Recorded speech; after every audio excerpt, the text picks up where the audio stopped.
अस्सलाम वालेकुम दोस्तों। तो आप सबको अपने YouTube चैनल पर खुशामदीद कहेंगे और नए आने वाले दोस्तों से गुजारिश है कि हमारे चैनल को सब्सक्राइब करना ना भूलें। तो दोस्तों आज की जो स्टोरी है वो तो एक ऐसे शख्स के बारे में है जिसने 40 साल पहाड़ों पर गुजारे और फिर उसने साइंसदानों को ऐसी क्या बात बताई जिससे वो उन्हें बहुत ज़्यादा मदद मिली और वो बहुत ज़्यादा हैरान हुए। लेकिन दोस्तों उससे पहले एक स्टोरी जो मैंने सुनी अभी कुछ दिन पहले चल रही थी सोशल मीडिया पे, वो ये कि एक दुल्हन को दूल्हा ने मुंह दिखाई में पिस्तौल दिया। यानी कि कैसा ट्रेंड बन चुका है पबजी और ऐसी गेमें खेल खेल के कि अब इस तरह की चीज़ें भी मुंह दिखाई में दी जाने लगी हैं।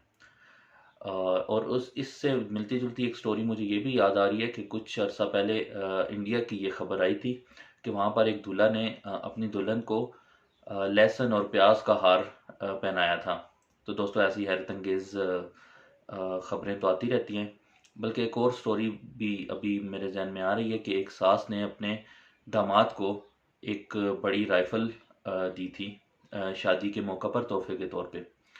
तो दोस्तों इसके बाद हम शुरू करते हैं आज की स्टोरी और एक ऐसे शख्स के बारे में जिसने अपने 40 साल पहाड़ों पर गुजार दिए। दोस्तों अमेरिकी शहर टोरंटन में रहने वाले इस शख्स ने 1971 में यूनिवर्सिटी ज्वाइन की।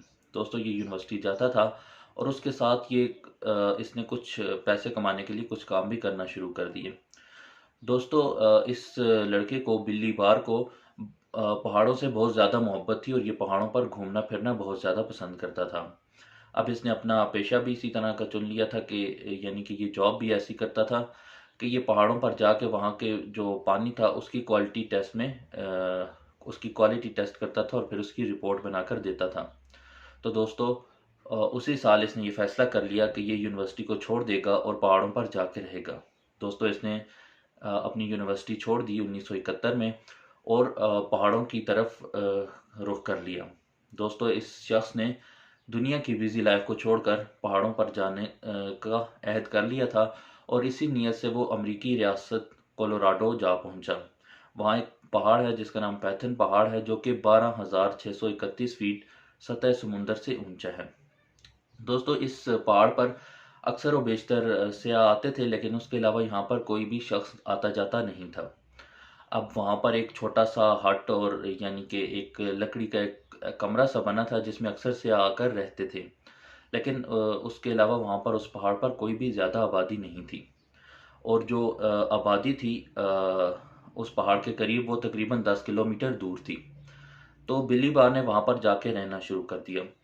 अब वो तकरीबन काफ़ी अरसे बाद शहर जाता और एक ही बार खाने पीने का सामान भी ले आता और पैसे वो वहाँ पर ही कोई काम वगैरह करके थोड़े बहुत कमा लेता था जिससे वो काफ़ी ज़्यादा सामान लेकर बस आ जाता था और उसके बाद जंगल के ही चीज़ों पर गुजारा करता था। दोस्तों अब ये जो इसके पास हट थी पहाड़ी पर जो लकड़ी से बना हुआ कमरा सा था वो बहुत मौसमी असरात सह सहकर बहुत ज़्यादा ख़राब हो गया था। चूँकि उस पहाड़ पर बर्फ़ पड़ती थी इस वजह से वो कमरा जो है वो मौसमी असरात सह सहकर बहुत ज़्यादा ख़राब हो गया था। अब बिली बार ने ये किया कि उसने वहीं से दरख्तों से लकड़ हासिल करके उस घर को ठीक किया और उसमें रहने लगा। अब दोस्तों बिल्ली बार काफ़ी अरसे बाद शहर जाकर कुछ पैसे वगैरह कमा कर कुछ खाने पीने का सामान तो ले आता था लेकिन जो असल मसला था वो उसकी तन्हाई था। अब उसने तन्हाई को दूर करने का भी एक तरीका सोच लिया था। वो रोज़ाना बाहर जाता और जो जानवरों के पैरों के निशान थे उनको देखता और उनके बारे में उनकी पैमाइश करके उनकी मालूमात हासिल करता।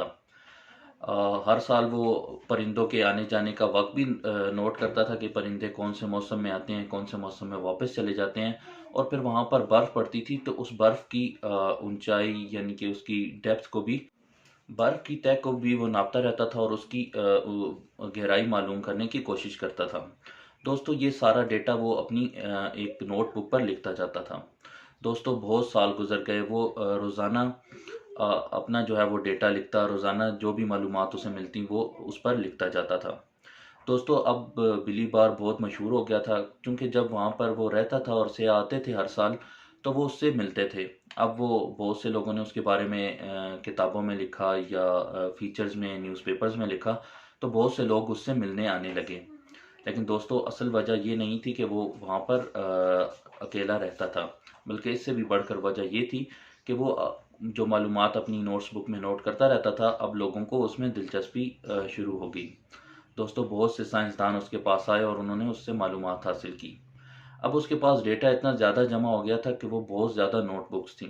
तो उसने वो डेटा जब साइंसदानों को दिया तो साइंसदानों को क्लाइमेट चेंज के बारे में स्टडी करने में बहुत ज़्यादा आसानी हो गई।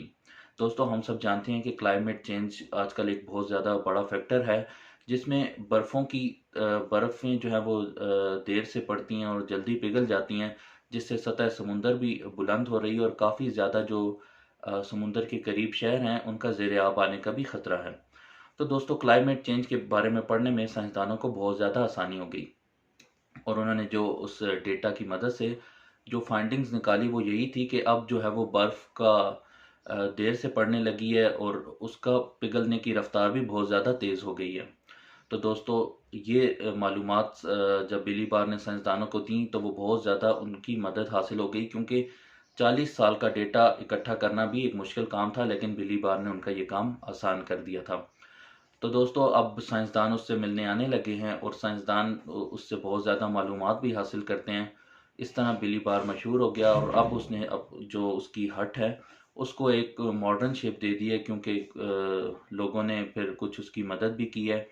तो अब उसने अपने उस हट को एक थोड़ी सी मॉडर्न शेप दे दी है, वो अब भी वहीं पे रह रहा है और एक रिलेटिवली अच्छी ज़िंदगी गुजार रहा है, लेकिन अब वो बूढ़ा हो चुका है। लेकिन फिर भी साइंसदान उससे उसकी ज़िंदगी भर के तजुर्बात के बारे में सुनने के लिए उससे मिलने जाते हैं और बहुत से सियाह जो अब भी उधर जाते हैं तो वो बिली बार से ज़रूर मिलते हैं।